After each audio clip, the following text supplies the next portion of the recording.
તો good morning મિત્રો, have a nice day. આજે તો સૂરજ ઉગે એની પહેલાં આપણે તૈયાર થઈને નીકળી ગયા મંદિરે જવા માટે। ના ભણવા માટે, ના તાજમહેલ ખરીદવા માટે। સોરી। આજે વહેલું ઉઠવું પડ્યું ને એટલે મગજ કામ નથી કરતું। આપણે ક્યાંય જઈએ ને ટ્રેન આપણું સ્વાગત કરવા ના આવે એવું બને જ નહીં। ટ્રેને એના ડબ્બેથી આપણું સ્વાગત કર્યું અને કહે કે તમારી નીંદર ઉડી જાય એટલે મેં સ્પેશિયલ અલાર્મ રાખ્યો છે।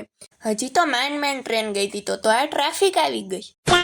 બપોર થઈ ગયું હતું અને આપણે લાગી ગઈ હતી ભૂખ, એટલે આપણે પહોંચી ગયા જય ખોડિયાર હોટેલ એન્ડ રેસ્ટોરન્ટમાં। મિત્રો, અહીંયાનું જમવાનું અને ડેકોરેશન બંને જોરદાર હતા। ખાઈ પીને કામ પતાવીને આપણે પાછા ઘરે આવતા હતા તો મેં જોયું કે આ ટ્રકમાં અકલનો સ્ટોક ભરાઈને જતો હતો। જેને જરૂર છે એને શેર કરવાનું ભૂલતા નહીં। આગળ વધ્યા ત્યાં તો સુરજ દાદા પણ અમને કહે કે મારે પણ તમારી સાથે આવવું છે। ઈ તો રિયા દાદા એટલે ઉસસે પંગા નહીં। પછી અમે પહોંચી ગયા હતા આ લોકેશન પર। જેને નામ ખબર હોય એ કમેન્ટ કરજો તો જરાક કે આ લોકેશન કઈ છે અને ક્યાં આવી છે। ત્યાં દર્શન કરી ફોટા પાડી આપણે નીકળી ગયા હતા ઘરે અને પહોંચ્યા ત્યાં તો અંધારું થઈ ગયું। વિડીયો ગમ્યો હોય તો લાઈક શેર કરજો અને અમારી યુટ્યુબ ચેનલને સબસ્ક્રાઈબ કરવાનું ભૂલતા નહીં। તો મિત્રો, આજનો વ્લોગ અહીં સમાપ્ત કરી, મળીએ આવતા વ્લોગમાં। Bye bye.